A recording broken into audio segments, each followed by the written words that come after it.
Shalom, Olam Tikvah. It's good to see you. I've seen many of you on the screen and some of you even in person over time, but it's good to have a couple of moments just to talk. So thanks for staying with me for a few minutes. The congregation, the community has been so incredibly busy. Even during this time when the building's been closed for the most part, the community is vibrant and active. Some of you have been participating in our adult study programs. You're always welcome to join the Mishnah or Torah study or some new ones that are coming down the road too. Some of you have been at Kabbalat Shabbat where we sing together and welcome in Shabbat. Some of you have been on Shabbat morning where we've now got our service up and running. Some of you have been involved in the daily minyan. You felt comfortable coming into the building, or it's been comforting to be on Zoom. Either way, a great way for prayer, for davening, and we're so glad that OT is part of that as well. I'd encourage you to be at one or the other spot each and every evening at 8 o'clock. Life cycle events continue, brisses, baby namings.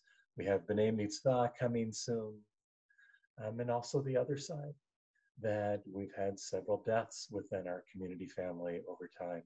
And yet we're still finding those ways to be together. So going forward, I want to share with you a new initiative that's about to come out. And that is the idea of something called the Call of the Shofar. Now, some of you saw that in an email that went out last week about looking for shofar blowers. And that's great. But that is only the very first step of that. What Call of the Shofar is it's looking for ways during the entire holiday season, meaning not just Rosh Hashanah and Yom Kippur, but all the way from the first of the month of Elul, the last month of the year, all the way through Simchat Torah, of looking for ways that we can engage with each other, with Jewish life, with God, even looking within ourselves. And doing that in ways that touch us on a spiritual level, on an educational level, an intellectual level, a social level. We'll find ways to be together, all of them touching different emotions. They're going to be for all ages.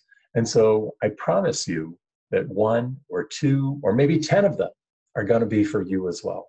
We're going to be slowly rolling them out over the next little bit of time. So pay attention to them. The one that I want to introduce tonight is the idea of during the month of Elul, in anticipation of the holidays, I'm asking you to write something, a prayer, a poem, a reflection, a dream, whatever it is that touches you about the upcoming year, of hope and inspiration and anticipation, of nervousness, anxiety.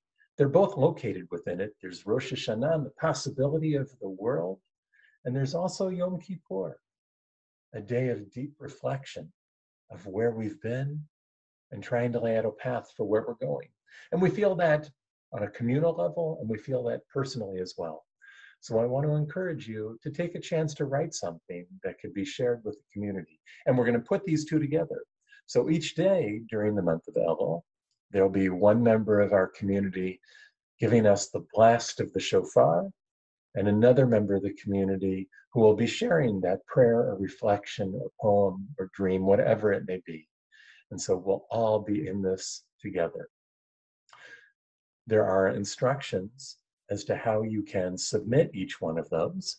They'll be collected by Erin Dreyfus, our program coordinator, and that information is both in this email as well as being on our website too. But most of all, I just want to remind you that we're all here and we're all in this together.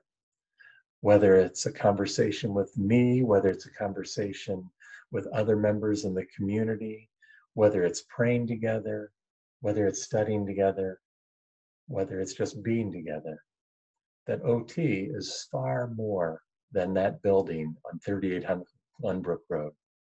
It is a community of people who share so very, very much. So I just want to encourage you all to continue to stay healthy, to continue to be safe, and to continue to look for ways that you can keep engaging with each other, with the sacred, and with our glorious tradition. And may we all find amazing ways to embrace all the wonderful brachot in our lives, those great blessings. And may we all be together in the not too distant future. But until then, we're still going to be together.